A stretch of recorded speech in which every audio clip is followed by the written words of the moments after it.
Hi. നിങ്ങൾക്ക് 8:30ക്കാണ് കേട്ടോ class start ചെയ്യുക. പക്ഷേ എൻ്റെ വീട്ടിൽ നിന്ന് 6:45 ബസ്. സോ ഞാൻ ഓൾമോസ്റ്റ് 8 o'clock ആവുമ്പോഴേക്കും എൻ്റെ കോളേജിലേക്ക് എത്തും. എത്തിയ ഉടനെ ഞാൻ ആദ്യം പോകുന്ന സ്ഥലം ഈ ചാപ്പലാണ്. എനിക്കെന്തെങ്കിലും വിഷമം വന്നാൽ ഞാൻ നേരെ ഓടി വരുന്നതും ഇവിടേക്കാണ്. ഇതെൻ്റെ സേഫ് സോണാണ് കേട്ടോ. ഇവിടെ അധികാരമൊന്നും ഉണ്ടാവാറില്ല. അതുകൊണ്ട് തന്നെ ഞാൻ ഭയങ്കര കംഫർട്ടബിളായിട്ട് ഇവിടെ ഇരുന്ന് പ്രാർത്ഥിക്കും. ചിലപ്പോഴൊക്കെ കരയും, ലാസ്റ്റ് ഒരു പാട്ടും പാടും. പാട്ട് പാടി പ്രാർത്ഥിക്കുമ്പോൾ പ്രാർത്ഥനയ്ക്ക് തന്നെ ഒരു പ്രത്യേക ഫീൽ കിട്ടും.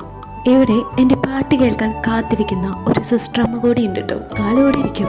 എന്നിട്ട് ഞാൻ പോകുന്ന ടൈമിൽ എനിക്ക് ജീസസ് എഴുതിയിട്ടുള്ള ഒരു ചെറിയ നോട്ട് തരും. എന്നിട്ട് പറയും, പാട്ട് നന്നായിരുന്നു കേട്ടോ. ഞാൻ ഇപ്പോഴും ജാസ്മിന് വേണ്ടി പ്രാർത്ഥിക്കും.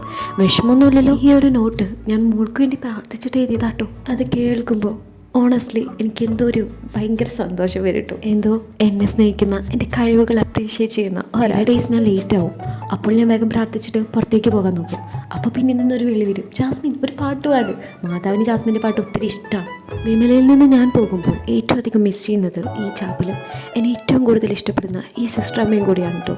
This place is not just a chapel, it's my base, my strength, my home inside the campus.